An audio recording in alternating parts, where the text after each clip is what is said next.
কুমিল্লার বরুড়ায় পবিত্র ঈদে মিলাদুন্নবী ও যশনে জুলুস পালিত হয়েছে। বরুড়া কেন্দ্রীয় ঈদে মিলাদুন্নবী উদযাপন কমিটির উদ্যোগে বরুড়া সুনিয়া কামিল মাদ্রাসা মাঠ থেকে বিশাল একটি যশনে জুলুস বের করা হয়।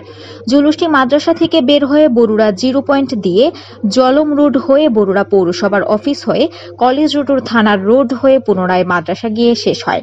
জুলুস শেষে বরুড়া সুনিয়া কামিল মাদ্রাসা মাঠে বিশাল সমাবেশে বক্তব্য রাখেন সাবেক সংসদ সদস্য জাকারিয়া তাহের সুমন, বরুড়া কেন্দ্রীয় ঈদে মিলাদুন্নবী উদযাপন কমিটির আহ্বায়ক মাওলানা আব্দুল হান্নানের সভাপতিত্বে অন্যান্যদের মাঝে বক্তব্য রাখেন সাবেক 4 বারের ইউপি চেয়ারম্যান সৈয়দ রেজাউল হক রেজু, প্রধান সমন্বয়ক সাংবাদিক ইলিয়াস আহমেদ, সোনারচর দরবার শরীফের পীর খন্দকার ওমর ফারুক, কাঠালিয়া দরবার শরীফের পীর মাওলানা শামসুদোহা বাড়ি, খুশবাস দরবার শরীফের পীর শামসুল আরিফিন, অধ্যক্ষ মাওলানা মফিজুল ইসলাম, অধ্যক্ষ মাওলানা আলী আকবর ফারুকি, অধ্যক্ষ মাওলানা ইউনুস ওয়াজেদি,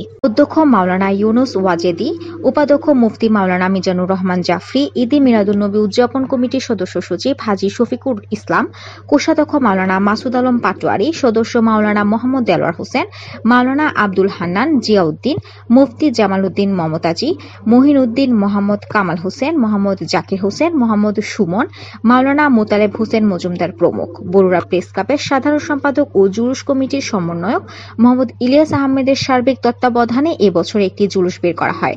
গত কয়েক বছর বিভক্তি হয়ে দুটি যশন জুলুস বরুড়ায় বের করা হতো।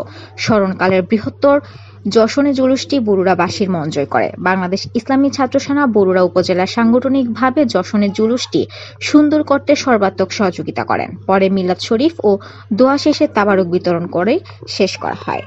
তৃষা, আলোকিত কুমিল্লা নিউজ ডেস্ক।